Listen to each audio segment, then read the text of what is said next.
Indian national Congress के इंद्र कुमार गुजराल भारत के prime minister थे।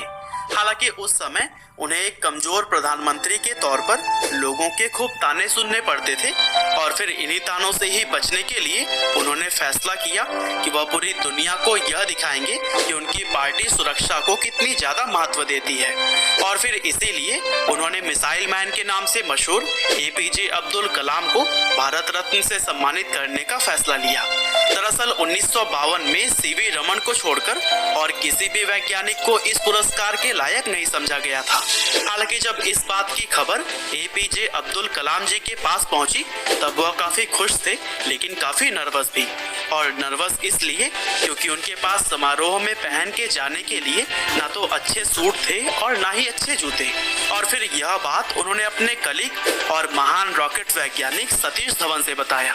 हालांकि सतीश धवन यहाँ पर हंस पड़े और उन्होंने अब्दुल कलाम से कहा कि तुम पहले से ही सफलता के सूट पहने हुए हो, इसलिए तुम्हें दिखावे की कोई जरूरत नहीं, तुम जिस भी हालत में हो वैसे ही समारोह में पहुंचो।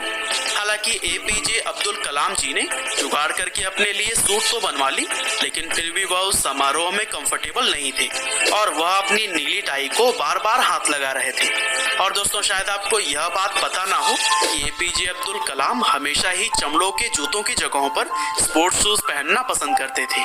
और दोस्तों, कुछ इसी तरह से एक बार की बात है जब किसी बैठक में इंदिरा गांधी ने अब्दुल कलाम का परिचय अटल बिहारी वाजपेयी जी से कराया, लेकिन परिचय के समय उन्होंने कलाम से हाथ मिलाने की बजाय गले लगा लिया। हालांकि यह देखते हुए इंदिरा गांधी शरारती ढंग से मुस्कुराई और वाजपेयी की चुटकी लेते हुए कहा कि अटल जी, लेकिन कलाम तो मुसलमान है। और फिर अटल बिहारी जी ने भी इस बात का जवाब यह कहकर दिया कि अब्दुल कलाम ना हिंदू और ना मुसलमान है, वह तो एक भारतीय और वैज्ञानिक महान है। हालांकि इस इवेंट के 18 दिनों के बाद जब वाजपेयी दूसरी बार प्रधानमंत्री बने तो उन्होंने कलाम को अपने मंत्रिमंडल में शामिल होने का न्योता दिया। दरअसल अगर कलाम इस इनविटेशन को स्वीकार कर लेते तो फिर बीजेपी को न सिर्फ एक काबिल मंत्री मिलता, बल्कि पूरे भारत के मुसलमानों को यह संदेश जाता कि बीजेपी की सरकार में जातिवाद नहीं चलता है।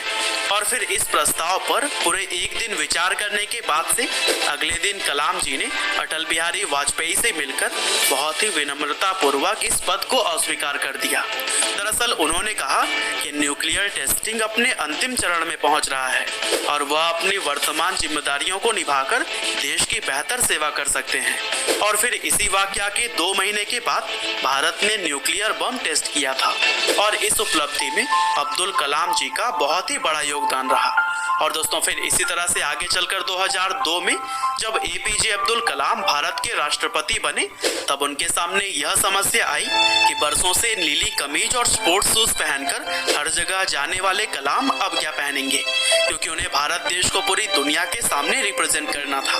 और ऐसे में पोशाक का भी अच्छा होना कहीं ना कहीं मायने जरूर रखता है। और इसीलिए उन्होंने उस दर्जी को बुलवाया जिसने पिछले कई राष्ट्रपतियों के सूट सिले थे। और फिर दर्जी ने आकर एपीजे अब्दुल कलाम की नाप ले ली और उनके लिए 4 नए सूट सिलकर लाया जिसके गले बंद हुआ करते थे। और आजकल इस तरह के सूट को प्रिंस सूट के तौर पर जाना जाता है। हालांकि कलाम ने जब यह सूट पहना तब वह इससे बिल्कुल भी खुश नहीं थे, क्योंकि वह कहते थे कि इस सूट में ऐसा लगता है कि मुझे सांस लेने में प्रॉब्लम हो रही है। और फिर इसी वजह से दर्जी ने उनके सूट के गर्दन के पास से थोड़ा कट लगाया। और दोस्तों, बंद गले के सूट की तरह ही टाई से भी उनका दम घुटता था और इसी वजह से अक्सर उन्हें अपने टाई से अपने चश्मे को साफ करते हुए देखा जा सकता है, क्योंकि उनका मानना था कि टाई पूरी तरह से उद्देश्यहीन वस्त्र है और ऐसे में इसका अगर कुछ अच्छा इस्तेमाल किया जाए तो फिर बुराई क्या है। और दोस्तों, ऐसे ही एक बार की बात है जब अपने परिवार को राष्ट्रपति भवन में ठहराने के लिए कलाम ने 3.5 लाख रुपए का चेक अपने खुद के अकाउंट से काटा था। वैसे तो आजकल के कई सारे नेता लोगों को भ्रष्ट माना जाता है, क्योंकि वह जनता के लिए कम काम बल्कि अपने पॉकेट भरने के लिए ज्यादा करते हैं और अगर उन्हें कहीं से भी थोड़ा भी मौका मिल जाए तो वह लोगों को लूटने में लग जाते हैं। हालांकि डॉक्टर कलाम जैसे राष्ट्रपति शायद ही हमें दोबारा मिले, क्योंकि एक बार की बात है एपीजे अब्दुल कलाम जी ने अपने परिवार के करीब 52 लोगों को दिल्ली आमंत्रित किया और वे सभी लोग कुल 8 दिन राष्ट्रपति भवन में रुके। लेकिन लेकिन जब लास्ट में सभी लोग वापस घर चले गए तब कलाम जी ने कुल खर्चों का एक लिस्ट तैयार करवाया और फिर किराए सहित खाने पीने और घूमने हर चीज का पैसा उन्होंने अपने पर्सनल अकाउंट से पे किया। यहाँ तक कि उनके भाई का पोता गुलाम मोइनुद्दीन उस समय कलाम के राष्ट्रपति होने के बावजूद भी मुनीरिका में एक किराए के कमरे में रहता था।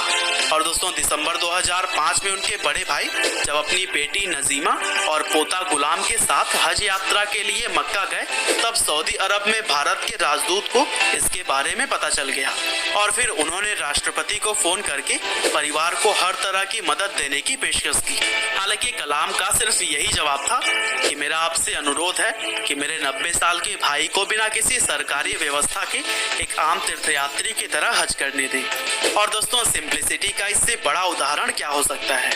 इसके अलावा देश प्रेम के साथ साथ डॉक्टर कलाम को पशु और पंछियों से भी बहुत प्यार था और इसी से ही जुड़ी हुई एक समय की बात है कि ठंडक के दौरान अब्दुल कलाम जी राष्ट्रपति भवन के मुगल गार्डन में टहल रहे थे और तभी उन्होंने देखा कि एक सुंदर मोर को अपना मुंह खोलने में दिक्कत हो रही है और फिर यह देखकर कलाम जी ने तुरंत ही पशुओं के डॉक्टर सुधीर कुमार को बुलाया और फिर मोर की जांच करने की कहा और फिर जांच करने पर पता चला कि मोर के मुंह में ट्यूमर है जिसकी वजह से वह ना तो अपना मुंह खोल पा रहा है और ना ही बंद कर पा रहा है।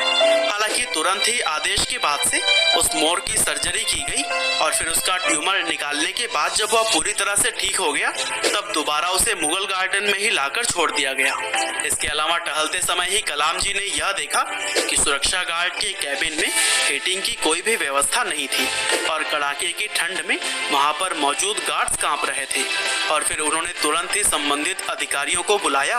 और उनसे गार्ड के कैबिन में जाड़े के दौरान हीटर और गर्मी के दौरान पंखा लगवाने की व्यवस्था करवाई। और दोस्तों, एक बीजी प्रेसिडेंट होने के बावजूद भी अब्दुल कलाम अपने लिए भी कुछ समय जरूर निकालते थे और अपने निकाले हुए समय में उन्हें रुद्रवीणा बजाते हुए भी देखा जा सकता है। इसके अलावा डॉक्टर कलाम एक धार्मिक मुसलमान भी थे जो कि हर दिन सुबह की नमाज जरूर ही पढ़ा करते थे। साथ ही उन्हें कुरान और गीता पढ़ते हुए भी अक्सर देखा जा सकता था। और दोस्तों, कलाम साहब पूरी तरह से ही शाकाहारी